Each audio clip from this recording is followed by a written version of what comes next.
Hi friends, welcome to Mouni cine updates. So இன்றைக்கி ஹாட்ஸ்டாரில் உப்பு புளி காரம் அப்படின்னு சொல்லிட்டு ஒரு வெப்சீரிஸ் வந்து லான்ச் பண்ணியிருக்காங்க. நமக்கு பரிச்சயமான பல முகங்கள் வந்து இந்த ஒரு வெப்சீரிஸில் இருக்காங்க. யார் யாரெல்லாம் இருக்காங்க அப்படின்னு சொல்லிட்டு இந்த வீடியோவில் பார்க்கலாங்க. நீங்கள் பார்த்துட்டு இருக்கிறது ஒரு ஃபேமிலி போல இவங்களும் சேர்ந்து இந்த வெப்சீரிஸ்க்காக ஒரு குட்டியான வீடியோ ஒன்று ஷேர் பண்ணியிருந்தாங்க. அதை நான் ஷார்ட்ஸில் ஷேர் பண்ணுறேன். ஸோ நம்ம விஜய் டிவி பிரபலம் அஸ்வினி இருக்காங்க, இப்போ தங்கமகள் சேல் பண்ணிட்டு இருக்காங்க இல்லையா, அவங்க இருக்காங்க. அப்புறம் ஆக்ட்ரஸ் ஆயிஷா இருக்காங்க. பிக் பாஸ் 7க்கு அப்புறம் தமிழில் ஒரு சீரிஸ் வந்து கமிட் ஆயிருக்காங்க. கனாக்கானம் காலங்கள் ஃபேம் தீபிகா இருக்காங்க. இவங்க நிறைய ஃபோட்டோஸ் எல்லாமே ஷேர் பண்ணியிருந்தாங்க. நான் கூட கனாக்கானம் காலங்கள் தான் வரப்போறாங்கன்னு பார்த்தேன். பட் இவங்க வந்து இந்த ஒரு சீரிஸ் தான் கமிட் ஆயிருக்காங்க போல.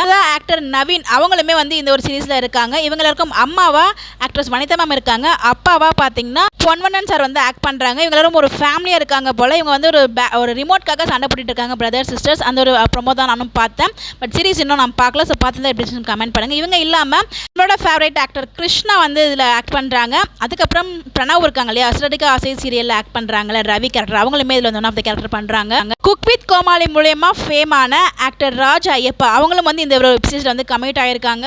நம்மளோட ஃபரீனா இருக்காங்க இல்லையா, வெண்பா, அவங்களுமே வந்து இதில் ஒன் ஆஃப் த கேரக்டர் பண்ணிட்டு இருக்காங்க. அதுக்கப்புறம் விஜய் கல்யாணியும் இந்த ஒரு வெப் சீரிஸ்ல இருக்காங்க. அதுக்கப்புறம் ஆக்ட்ரஸ் சோனியா போஸ், ஆக்ட்ரஸ் அகிலா, இவங்களாவும் இந்த ஒரு வெப்சீரிஸில் பார்ட்டாக இருக்காங்க. அப்புறம் ஆக்டர் திடியன் இருக்காங்க இல்லையா, அவங்களுமே வந்து இந்த ஒரு வெப்சீரிஸில் இருக்காங்க. கணக்கானம் காலங்கள் மூலமாக ரொம்ப பிரபலமானாங்க. நம்ம மீனாட்சி படங்கள்லேயுமே வந்து ஆக்ட் பண்ணியிருக்காங்க. அப்புறம் ஆக்டர் அரவிந்த் இருக்கார் இல்லையா, அவரும் வந்து ஒன் ஆஃப் த பார்ட் பண்ணிட்டு இருக்காங்க. இவங்க எல்லாரும் சேர்ந்து தான் பார்த்தீங்கன்னா உப்பு புளி காரம் அப்படிங்கிற வெப்சீரிஸ் வந்து பண்ணுறாங்க. ஸோ இதில் ஆக்ட் பண்ணுற எல்லா ஆக்டர்ஸுமே பார்த்தீங்கன்னா ரொம்ப பரிச்சயமான முகங்கள் தான் இருக்காங்க. எல்லாருமே அப்படி தான் இருக்காங்க. ஸோ கண்டிப்பாக உங்களுக்கு பிடிக்கும்னு நினைக்கிறேன். ஸோ பாருங்கள், பார்த்துட்டு எப்படின்னு மறக்காம கமெண்ட்டில் ஷேர் பண்ணுங்கள். ஸோ நானும் பார்த்து உங்களுக்கு அப்டேட் தரேன். இந்த மாதிரி தெரிஞ்சுக்க முடிச்சால ஃபாலோ பண்ணிக்கோங்க. Bye bye.